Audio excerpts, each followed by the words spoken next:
This is the Drake Passage, the world's most dangerous sea route that humans have been avoiding for thousands of years.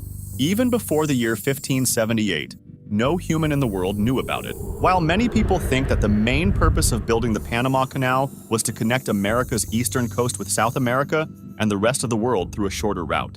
Yes, this is true, but this was not the only reason for constructing the canal. Another very significant reason for building the Panama Canal was to allow all the maritime vessels to avoid navigating through the 620-mile area between Antarctica and Cape Horn. This is the point where the Pacific, Atlantic, and Southern Oceans converge. Why is the area called the Drake Passage? And what happens here that passing through it is still like passing through the jaws of death today? According to a registered estimate, around 800 ships have sunk in the Drake Passage to date, resulting in the loss of lives of approximately 20,000 people. In some instances, it has been observed that when captains are asked to navigate through the Drake Passage to reach America, they quit their jobs due to fear of going there. But why?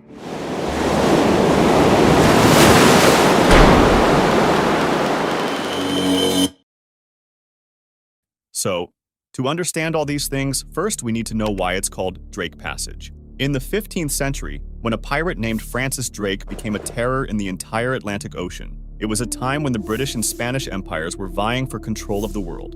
Francis wasn't just an ordinary pirate, he had direct support from the British Empire. With this support, he would attack African cities on behalf of the British Empire, plunder them, and take their people as slaves. The British Empire was very pleased with Francis, despite all this. Even though he was not just a pirate, he was called a hero by the Queen of the British Empire, Queen Elizabeth I. Yes, you heard it right. She used to call him a hero, and he was hailed as a hero throughout the English Empire. Drake had also served as a member of Parliament for 3 constituencies, and until today, instead of being called a maritime pirate, he is called an English explorer of the English Empire. So, coming back to our story, Francis Drake was indeed brave, and that's why the Queen of the British Empire, Queen Elizabeth I, ordered him to break the control of the Spanish Empire in South America by sending him as an English explorer. The plan was that Francis Drake would plunder the cities and villages along the eastern coastline of South America and then enter the Strait of Magellan. After that, he would attack the villages on the western coastline of South America, gradually bringing them under British control. During this time, he could loot as many cities as he wanted. The only interest of the British Empire was to bring the entire coastline of South America under British control. According to the plan, Francis Drake set out on his journey in December 1577 with 200 people on 5 ships. By April, he had reached Argentina, but there was a mutiny among his crew, and Drake ended up hanging about 40 of his mutinous companions in Argentina. He left his 2 ships there and continued his journey on the remaining 3 ships. He had just crossed the strait and entered the Pacific Ocean when a fierce storm struck, causing the 3 ships to lose contact with each other. One ship's crew thought that Drake might have died, and they sailed back to England, while the other ship, caught in the storm, drifted into Drake Passage and disappeared. Drake, following the same ship, reached the shores of Drake Passage, but upon seeing the towering waves, he understood that going further meant only death. Actually, before Francis Drake in 1525, the Spanish navigator Francisco de Hotes had discovered Drake Passage while sailing south from the Strait of Magellan. That's why Drake Passage is known as Mar de Hos in Spanish maps and sources, while in other Spanish-speaking countries, it is mostly known as Passage de Drake, or Paso Drake, or Mar de Drake. Now, you might be wondering why Drake Passage is named after Francis Drake, and not Francisco de Hoche. There could be 2 reasons behind this.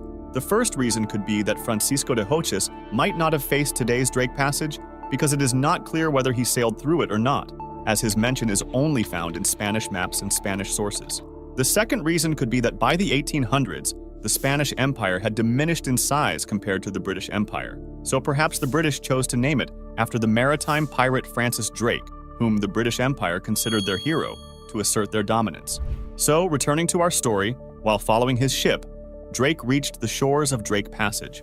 But upon seeing the towering waves of the sea, he understood that going further meant only death.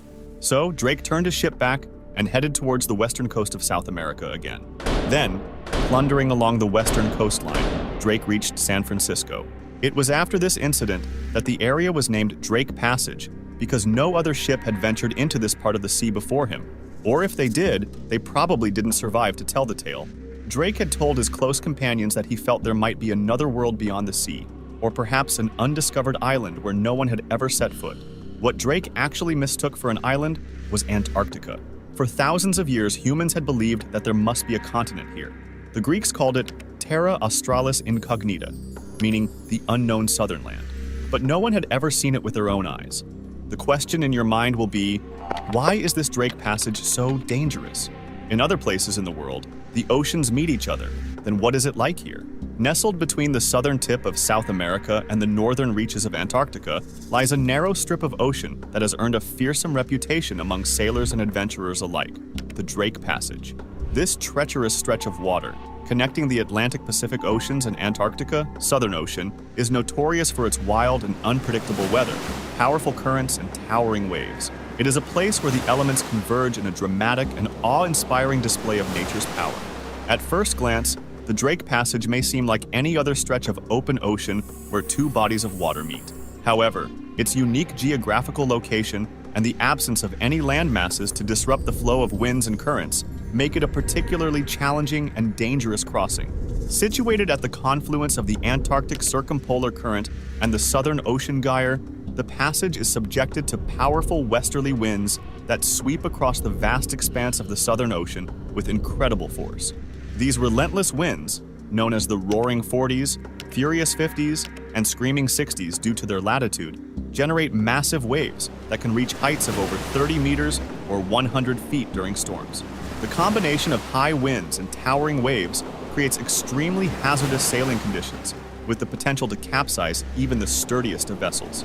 In addition to the wind and waves, the Drake Passage is also prone to sudden and severe changes in weather, including fierce storms and blizzards that can descend upon unsuspecting sailors without warning. The Antarctica season is very short, only a few months, and the Drake is notorious for its waves being unpredictable. The unpredictable nature of the weather in the Drake Passage poses a significant challenge to navigation, requiring sailors to exercise extreme caution and skill to safely traverse its waters. Even modern ships equipped with advanced technology and navigation systems can struggle to withstand the ferocity of the elements in this remote and unforgiving environment. In addition to its formidable weather conditions, the Drake Passage is also home to powerful ocean currents that can reach speeds of up to 10 knots, 18 kilometers per hour.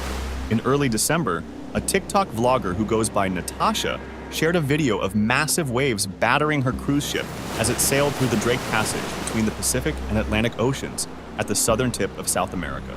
The video was viewed more than 12 million times.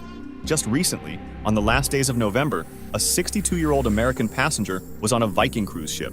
Suddenly, a big wave hit and broke a window. The broken glass flew away. The passenger died. 4 other passengers were also injured, but they did not lose their lives.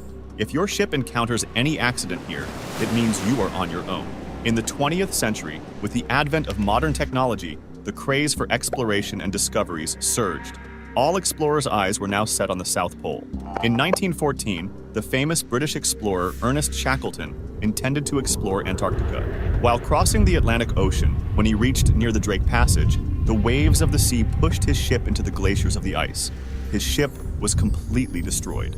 Ernest unloaded some of his companions onto the ice and set out in a small lifeboat with 5 remaining companions in search of an island where they could seek help.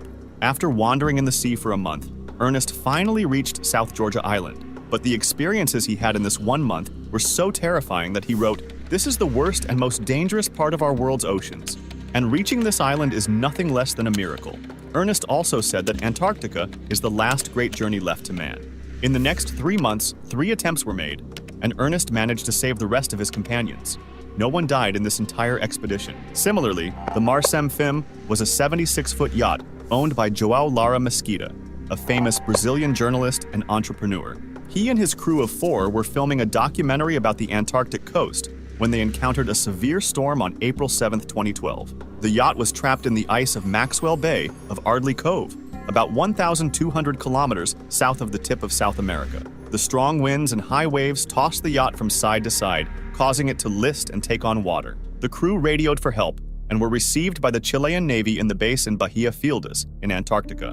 However, the weather conditions were so bad that the rescue operation was delayed by 2 days. The crew had to endure freezing temperatures, limited food and water, and the fear of sinking.